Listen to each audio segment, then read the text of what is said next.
Taylor के test में आज आने वाले तमाम सवालात आज की इस वीडियो के अंदर हम डिस्कस करेंगे। सो डियर स्टूडेंट, जैसा कि आपको पता है कि सेलर की जो टेस्ट है वो शुरू हो चुके हैं। टेस्ट के अंदर क्वेश्चन कौन सा आया है कि अगर ए सी डी को आप कोड करके बी डी ई कर देते हो तो एक्स वाई जेड का कोड क्या होगा। तो यहाँ पर देखिए डियर स्टूडेंट्स, ए हम लिख देते हैं, हम सी लिख देते हैं और हम डी लिख देते हैं। इसको हमने कोड क्या किया हुआ है, बी डी और ई। मतलब क्या है कि ए को बी, सी को डी और डी को ई। तो अभी इस तरह अगर हम लिखे एक्स वाई जेड, तो देखिए एक्स का कोड क्या हो जाएगा वाई, वाई का कोड क्या हो जाएगा जेड और जेड का कोड क्या हो जाएगा ए। तो ये हमारे पास वाई जेड ए इसका कोड हो जाएगा। तो इसके हिसाब से हमारा आंसर क्या आएगा, ए। ठीक है, तो ये यहाँ पर मैंने इसकी एक्सप्लेनेशन दी है। ठीक है, अच्छा। यहाँ पर देखिए स्टूडेंट, नेक्स्ट हमारे पास क्वेश्चन क्या है कि अगर आप डी एफ जी को कोड कर देते हो एफ एच आई से, तो देखिए डी एफ जी इसको आपने कोड किया एफ एच आई से। तो देखिए डी के बाद क्या है ई, ई दरमियान में आपने छोड़ दिया, आपके पास एफ आ गया। एफ के बाद क्या है जी, जी आपने छोड़ दी, एच आ गया। और यहाँ पर एच के बाद क्या है, जी के बाद क्या है एच है, एच आपने छोड़ दी, आई आ गया। मतलब दरमियान में आपने एक लेटर को छोड़ना है। इसी तरीके से अगर मैं के एल एम लिखूँ तो के के बाद क्या है एल, एल को छोड़ के मेरे पास एम आ जाएगा। एल के बाद क्या है एम, तो एम को छोड़कर मेरे पास एन आ जाएगा। एम के बाद क्या है एन, एन को छोड़कर मेरे पास क्या आ जाएगा ओ। तो मेरे पास आंसर क्या आएगा एम एन ओ। तो मेरे पास यहाँ पे करेक्ट ऑप्शन क्या है बी है। ठीक है, अच्छा। तो यहाँ पर ये इसकी मैंने एक्सप्लेनेशन और सोल्यूशन दी है। यहाँ पर देखिए डियर स्टूडेंट, नेक्स्ट हमारे पास क्या है find the odd one out, यानी इनमें से कौन सा डिफरेंट है।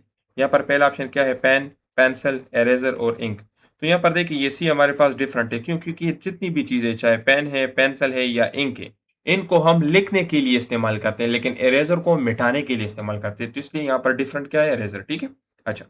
यहाँ पर देखिए डियर स्टूडेंट, नेक्स्ट हमारे पास क्वेश्चन क्या है कि फीको स्टैंड फॉर फीको के क्या है। तो फीको इज आपके पास पॉपुलेशन, इंटरवेंशन, कंट्रोल, आउटकम। ठीक है, तो ये एक एब्रीवेशन है, आपसे पूछा गया है। इसके बाद क्या है और भी कुछ इंपॉर्टेंट एब्रीवेशन है। ईबीएम किसे कहते हैं, एविडेंस बेस्ड मेडिसिन को। आरसीटी किसे कहते हैं, रेंडमाइज कंट्रोल ट्रायल को। और एसआर किसे कहते हैं, सिस्टेमिक रिव्यू को। तो ये चंद थोड़े बहुत इंपॉर्टेंट एब्रीवेशन है जो आपसे पूछे जा सकते हैं। ठीक है, नेक्स्ट आपके पास क्वेश्चन क्या है कि कंप्लीट द सीरीज। देखिए पहला हमारे पास क्या है 3 है, फिर उसके बाद क्या है 8। ठीक है, फिर उसके बाद क्या है 15, फिर उसके बाद क्या है 24। तो देखें 3 से 8 कैसे बना, इसके साथ हमने 5 जमा किया। अच्छा, फिर उस 8 से 15 किस तरह बना, इसके साथ हमने 7 जमा किया। फिर 7 से 24 किस तरह बना, इसके साथ हमने 9 जमा किया। तो मतलब ये है कि अभी 24 के साथ मैं क्या जमा करूंगा, 9 के साथ 2 जमा करें, तो आपके पास अपने इसके साथ 11 जमा करने हैं। तो अगर आप 24 के साथ 11 जमा कर लेते हो तो आपके पास आंसर क्या आएगा 35। ठीक है, तो आपके पास इसकी सोल्यूशन क्या हो गई कि 5, 7, 9 और अभी 11 प्लस 2 का आपने इंक्रीज करके जमा करना था। ठीक है, अच्छा। नेक्स्ट आपके पास क्वेश्चन क्या है कि which word come first in alphabetical order. Alphabetical order में सबसे पहला वर्ड कौन सा होगा। ये डिक्शनरी या अल्फाबेटिकल ऑर्डर एक ही चीज है। ठीक है, यहाँ पर देखिए ये सारे वर्ड डी से स्टार्ट हो रहे हैं, मतलब ये सारी एक ही जगह पर आएंगे। डी के बाद अगर हम दूसरा वर्ड देखें तो यहाँ पर आई है, मतलब ये तो नहीं हो सकता। ई ई ई, अच्छा, ये मीन्स ये तीनों हमारे साथ एक ही जगह पर आएंगे। अभी अब अगर हम तीसरे वर्ड को देखें, यहाँ पर वी है, यहाँ पर सी है, यहाँ पर बी है, तो इट मीन्स कि ये डिबेट सबसे पहले आएगा। तो आपका करेक्ट आंसर क्या हो जाएगा डी। ठीक है, अच्छा। नेक्स्ट आप देखिए student, compare the letter one by one. ये इसका मैंने सोल्यूशन बताया है आपके पास। यहाँ पर देखें ये बी वर्ड सबसे पहले आ रहा है, तो इसलिए ये अल्फाबेटिकली भी पहले आएगा। ठीक है, अच्छा। एमसीक्यू नंबर 6 क्या है कि if 2 multiply by 2 is equal to 22, 3 multiply by 4 is equal to 34, तो 6 मल्टीप्लाई बाय 5 क्या हो जाएगा। तो ये आपके पास सिंपली 65 हो जाएगा। देखिए इन दोनों को जमा किया गया, इनको दोनों को एक साथ मिलाया गया है, इनको भी एक साथ मिलाया गया है, तो इनको भी आप मिला ले तो 65 बन जाएगा। तो ये आपके पास इसकी सोल्यूशन हो गई। ठीक है, इनको आपने कंबाइन करना है। अच्छा, नेक्स्ट देखिए डियर स्टूडेंट, आपको यह बताया गया है कि आप इसको सॉल्व करें और आप बताएं कि इसका आंसर क्या है। तो सोल्यूशन इसकी कैसे करनी है, आप इस √6 को इसके साथ भी मल्टीप्लाई करें, इसके साथ भी मल्टीप्लाई करें। तो देखिए अगर मैं इसके साथ इनको मल्टीप्लाई कर लेता हूँ, यहाँ पर आप सोल्यूशन पहले देखिए, इसका करेक्ट आंसर क्या है 42। अब यहाँ पर सोल्यूशन देखिए, यहाँ पर मैंने क्या किया, मैंने इसको मल्टीप्लाई किया इसके साथ भी, इसके साथ भी।